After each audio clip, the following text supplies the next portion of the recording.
Hello, students. Mr. Keister here with you again today.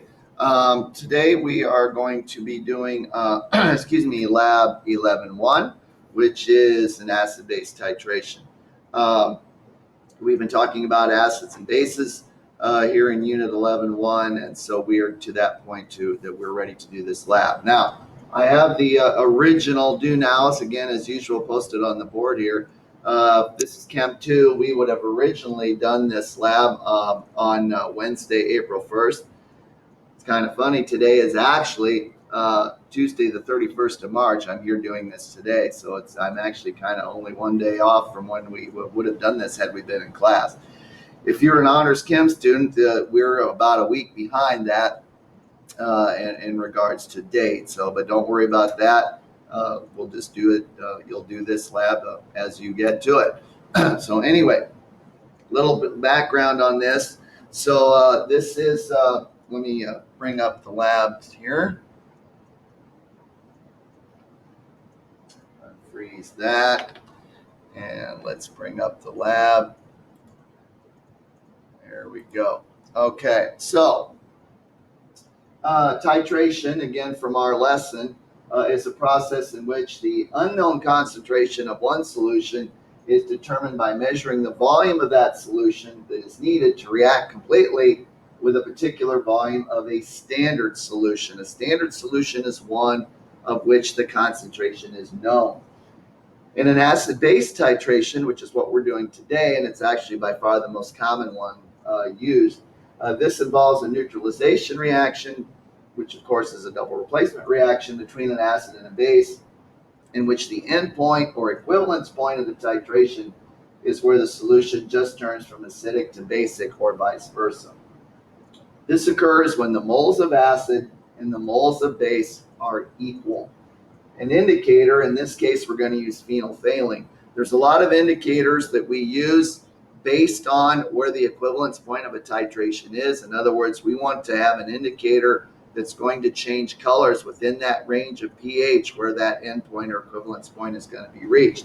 In this particular titration, phenolphthalein is a good one to use. It's used so that a color change occurs at the equivalence point. So what I have here, the setup is, here's our burette. I have a 1.00 molar HCl in our burette. That's our standard solution. We're going to titrate, and I've got some HCl here that I'll be refilling that with. And then here I've got our base. Of course, HCl is our acid. Here's our base, sodium hydroxide, NaOH. The concentration of it is unknown. So let me scoot this up a little bit. So our procedure is, I have filled the burette to the top, to the zero line, with 1.00 molar HCl. Again, this is our standard solution because its concentration is known. I'm going to take and measure out 25.0 mLs of NaOH and put it in the Erlenmeyer flask. So I'm going to go ahead and put my goggles on. I don't want to splash either HCl or sodium hydroxide in my eyes, so we'll do that. So I'm going to measure out 25 mLs.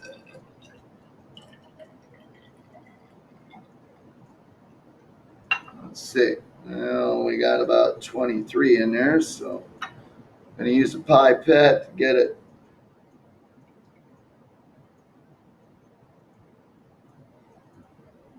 It looks about right. Meniscus is right on 25.0. So we're good to go there. So I'm going to put that in the Erlenmeyer flask, like so. And then I'm going to add 2 drops of phenolphthalein indicator. Now, in the presence of a base, phenolphthalein is a bright pink, as you can see. When the base is neutralized by the HCl, when we reach the equivalence point, that color is going to change from pink to clear or colorless. So I'm going to place this under the burette, and I'm going to start releasing hydrochloric acid into the flask. I'm going to constantly stir or agitate the flask. And as the HCl is dropping into there, the solution is becoming less basic. All right. At the point the equivalence point really is reached, again, this color is going to change. I want to try and catch it reasonably accurately where that color change occurs, but I'm not too awfully concerned about that on this first one. And there we go. And there it is. So as you can see, we have reached, let me take these off for a sec. As you can see, we have reached or actually exceeded the equivalence point of the reaction. The acid has neutralized all the base in the titration. And according to this, I have used approximately, okay, well, our burette, smallest markings are to the 0.1 ml. So I'm going to go out another decimal place from that. Looks like about 15.40 mLs. So I'm going to go ahead and let's get this up to the data table, which is on the back of your lab sheet. And I'm going to record 15.40 mLs. Notice out here, it says trial 1 is a throwaway.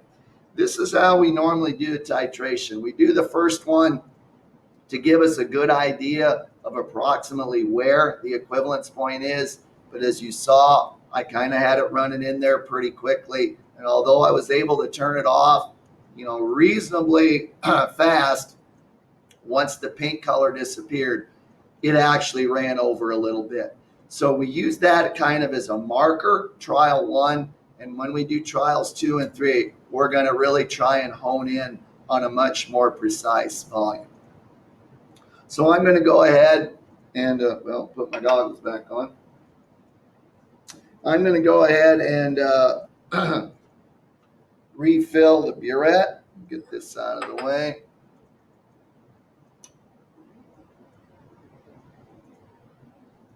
Refill it with HCl. Now I ran it past the 0 line, so I want to run it back down to 0.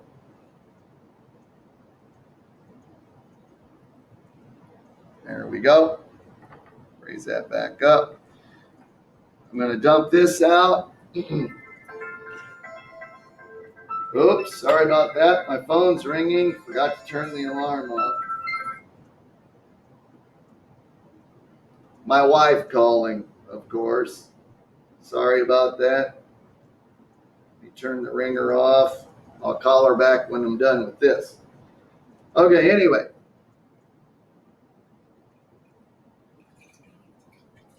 I rinsed out the Erlenmeyer flask with distilled water. I'm going to go ahead and measure out another 25 ml portion of sodium hydroxide. Let's see. Wow, I almost hit that on the nose. Geez, I did. A little more than 24.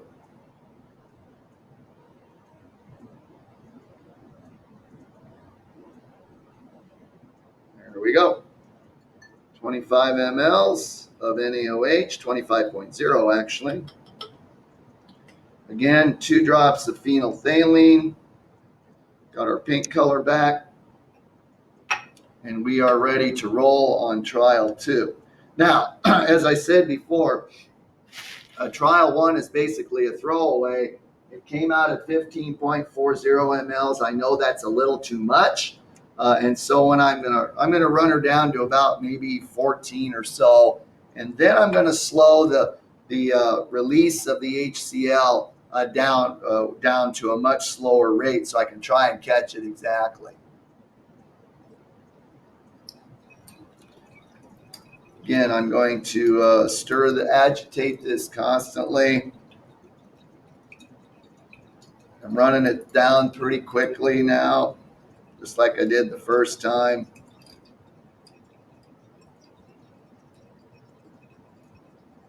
But now I'm going to slow it down. I'm almost to 14. Okay, so I've stopped it. Now I'm going to, hopefully you can see this. I'm going to slow this down to a drip. You can see my thing is changing color already. It's lightened up quite a bit.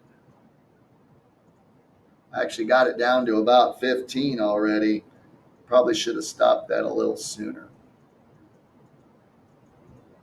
There, I got it to the drip. It's just coming. Oh, and there we go.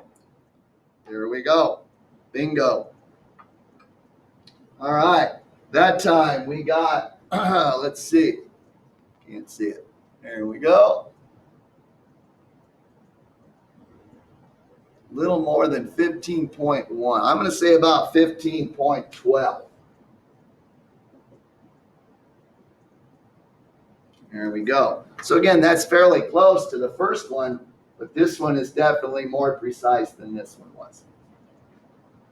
All right, dump this one out. Rinse it out well with distilled water. Don't want any acid or base in there to start with. Okay. I'll go ahead and do my last sample of NaOH.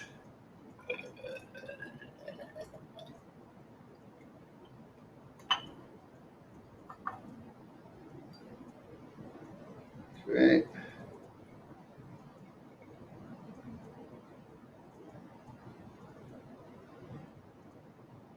There we go.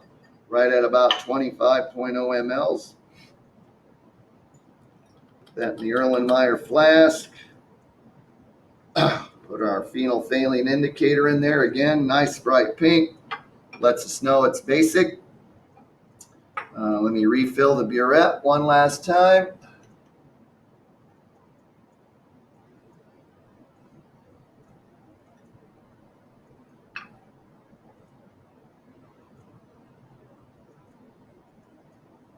Back to 0. All right. We're ready to roll. Okay, so this is trial 3. Again, I'm going to release the HCl into the Erlenmeyer flask. Start the neutralization process.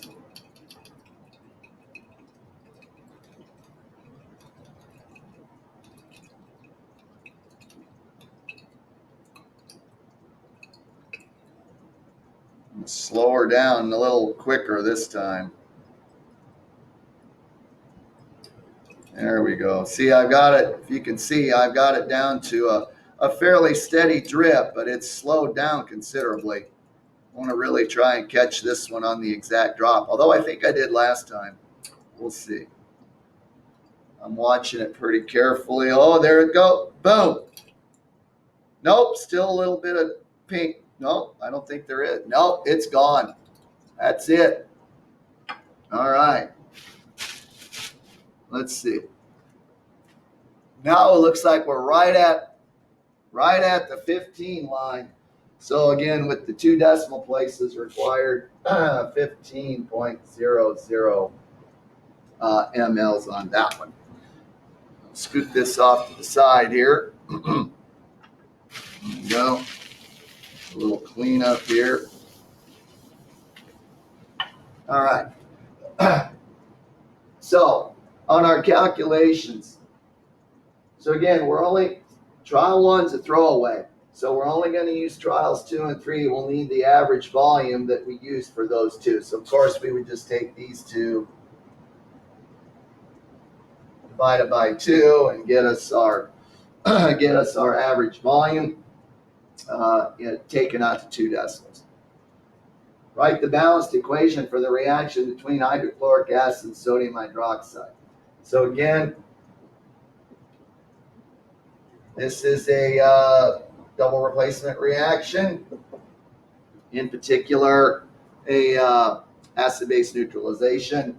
So of course, in a double replacement reaction, the positive ions switch places from one another. So this would give us our salt, which is sodium chloride. And of course, the other product then is water, where the hydrogen ion and the hydroxide ion form water. This one's already balanced. It's 1 to 1. And so there's our reaction. So here's what we have Our standard solution was hydrochloric acid. It's 1.00 molar. Our sodium hydroxide is the concentration we're trying to determine. According to our values here, I guess I should go ahead and put this up here. This average was 15.06 mLs to 2 decimal places. So the volume we have of HCl in liters, remember, because we're using molarity, would be 0.01506 liters. And the volume of NaOH that we used each time was 25 mLs, or 0.0250 liters. 25.0 mLs, 0.0250 liters. So the question is, so we've got that. It also asks us to write the net ionic equation for this reaction. I'm going to leave that up to you. You should know how to do that by now. Remember, anything that's aqueous or AQ needs to be split. If it's a double replacement reaction, you're going to have two spectator ions that cancel, and so then we will have the net ionic equation. So make sure you do that. What type of double replacement is this? We've said that. It's acid base.